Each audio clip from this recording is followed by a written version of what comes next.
Hey, what's up? This is Antonio. Welcome back to my channel. And who's ready for some fighting words? In this video, I want to talk about Stephen Fulton and Naoya Inoue.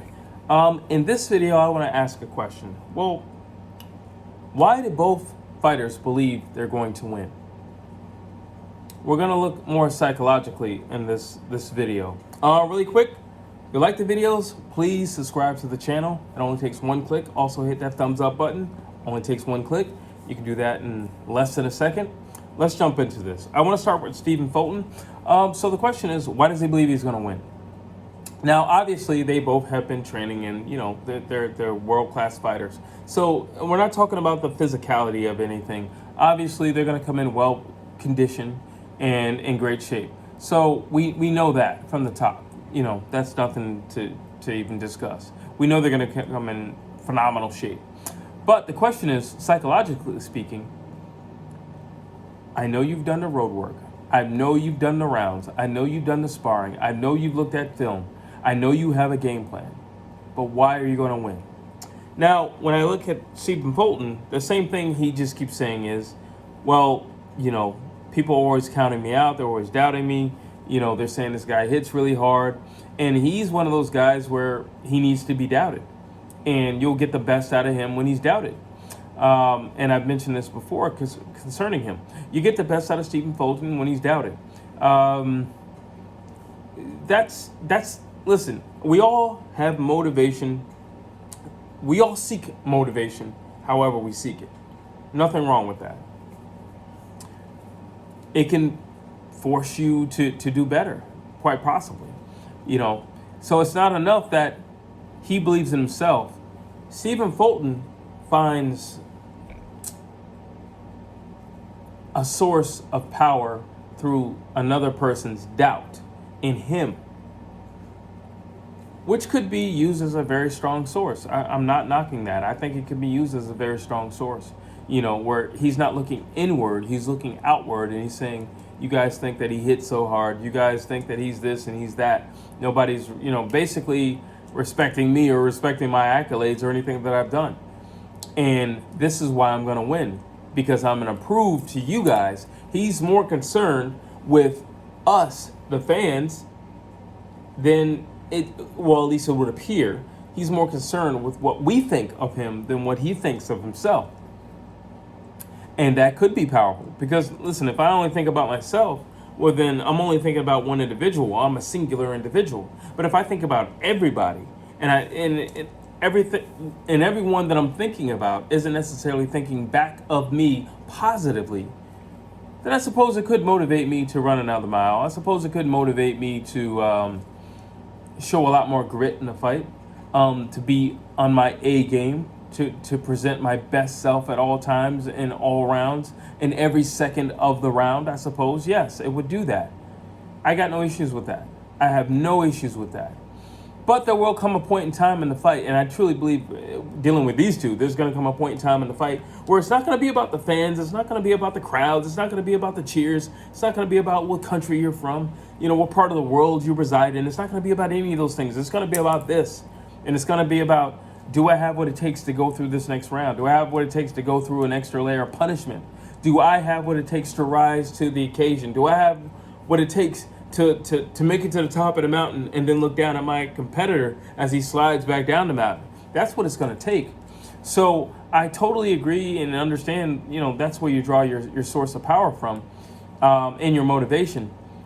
But I would also implore you to be weary of that, because at some point that will fail you.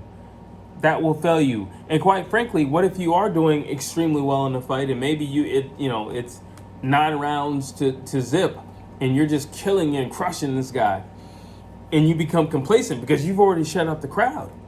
They're no longer talking. They're no longer chanting the other guy's name. So, okay, well, mission accomplished. Do you become complacent in that moment where he is now allowed to see an opening? That's a question. That's a question to ask. And that's an internal question for Stephen Fulton. Now we have Inoue, who has stated, hey, I'm a challenger. I'm moving up. I'm a challenger.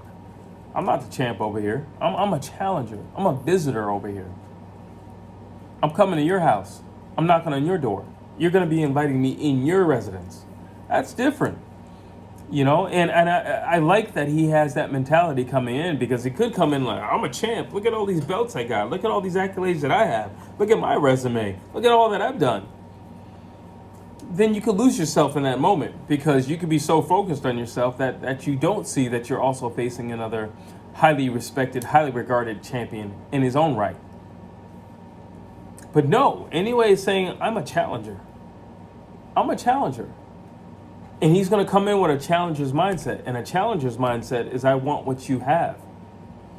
As a challenger, Inoue is not looking at the titles that he already possesses.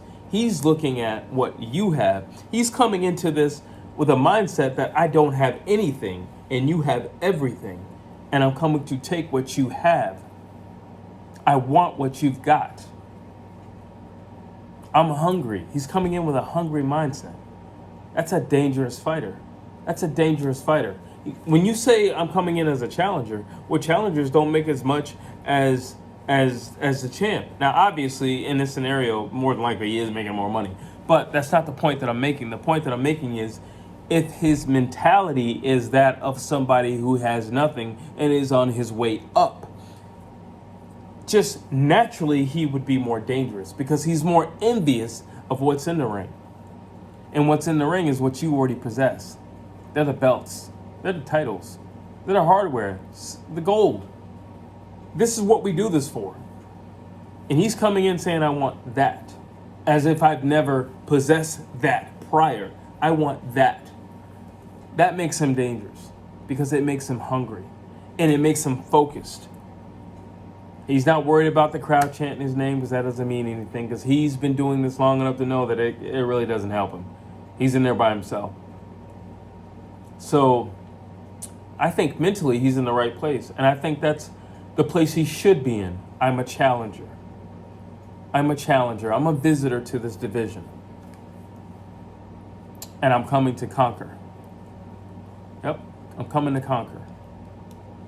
I'm hungry. I'm motivated.